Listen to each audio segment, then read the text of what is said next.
अहमदनगर पाथर्डीमधून एका ओमकार नावाच्या मुलाने मला इंस्टावर मेसेज केला. माझ्याशी असं बोलला, दादा एक मुलगी होती माझ्या आयुष्यामध्ये, 3 वर्षाचं माझं रिलेशनशिप होतं आणि दादा मी तिच्यावर खूप प्रेम केलं हो. आणि खरंच तिच्याशिवाय मला दुसरी मुलगी कोणती आवडतही नव्हती. मी माझ्या स्वतःचा जीव तिच्यावर वळून टाकला होता, एवढं प्रेम केलं होतं. आज तिच्या घरी माझ्याबद्दल थोडंसं कळालं तर त्या मुलीनं मला एकदमच ब्लॉक करून टाकलं सगळीकडून. इंस्टा, व्हॉट्सअप, कॉन्टॅक्ट सगळीकडून मला ब्लॉक करून टाकलं. दादा ती मला असं बोलली होती की मी तुझ्याशिवाय जगू नाही शकत. दादा ती अशी बोलली होती की मी मरल तर तुझ्यासोबतच मरल, जगल तर तुझ्यासोबतच जगल, कोणी जरी आडवं आलं ना तरी मी तुझ्यासोबतच राहील. ती असं म्हणून गेली होती दादा. तर तिच्या त्या 2 शब्दावर, तिच्या त्या 3 शब्दावर मला एवढं प्रेम झालं ना, खरंच दादा. कारण ती असं बोलली म्हणजे खूप माझं तिच्यावर प्रेम झालं. आणि खरं तर माझं प्रेम तिच्या स्वभावावर होतं, तिच्या सुंदरतावर नव्हतं. एवढं प्रेम करूनही तिला का कळलं नाही दादा माझं प्रेम. ह्यावर एक व्हिडिओ बनवा ना, मला काहीतरी सोल्युशन द्या ना. तर हे बघ भावा, ह्या कलियुगामध्ये आपण मुलं ना एकदम च्युती आहे बघ.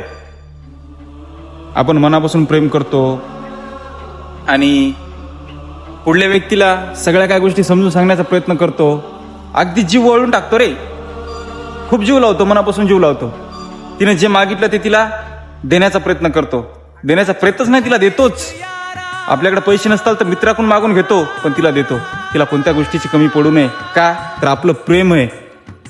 एखाद्या छोट्याशा गोष्टी जर आपल्याकडून नाही जर झाल्या तर तिनं आपल्याला सोडून जाऊ नये म्हणून आपण काहीही करतो तिच्यासाठी, फक्त तिच्यासाठी.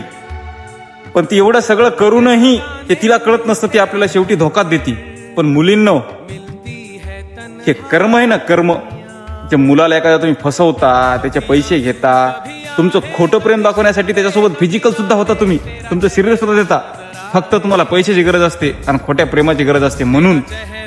पण हे कर्म जे आहे ना, कर्म, हे कर्म तुम्हाला एक ना एक दिवस फेडायचेच आहेत. आणि जेव्हा कर्म फेडताना तेव्हा अरे रे रे रे रे रे रक्ताचे अश्रू येतात तुम्हाला, रक्ताचे अश्रू. आणि लक्षात ठेवा की आपण कोणाला तरी फसवलंय, त्याचा 1 रुपया आपण बुडवलाय ना, तिथं तुम्हाला 5 रुपये बुडवावं लागणार. तुम्हाला जरूर त्याची परतफेड करायचीच आहे. आणि असं कोण्याही मुलावर प्रेम करून त्याला फसू नका रे. एखादा मुलगा जीव द्यायलेत, किती मुलं जीव द्यायलेत त्याचा विचार करा. काहीतरी डोक्यामध्ये तुमच्या किडे घुसू द्या ना. कोणाला कशाला फसवताय? जर तुम्हाला लग्न जर करायचं तर खरं त्यासोबत प्रेम करा ना. मुलाचं मन लय हळवं असतं रे, एकदम कोमल असतं. ते मुलगा वरून दिसतो तुम्हाला दगड, पण त्याचं मन लय कोमल असतं. ते तवाच पगळत असतं मुलींपायी. पण तुम्ही मुली ना वरून नरम पण आतून लय कडक असता. तुम्हाला प्रेम, ते भावना, त्या काय ते कळतच नाही. चुकीचे आहेत मुलांनो. मला तुम्हाला एकच सांगायची की तुम्ही जे प्रेम करताय ना, एखादी मुलगी जी असती ना, त्याच्यासोबत त्याची एक्झाम घेत राहा रे, एक्झाम. असं लवकरच कोणाच्या तरी असं पटकन कोणी हो बोलले की लगेच हो म्हणू नका, लगेच तिच्या प्रेमात पडू नका ना तुम्ही. आपले पाठीमागे आई वडील आहेत, काय चाललंय ते लक्ष द्या थोडंसं.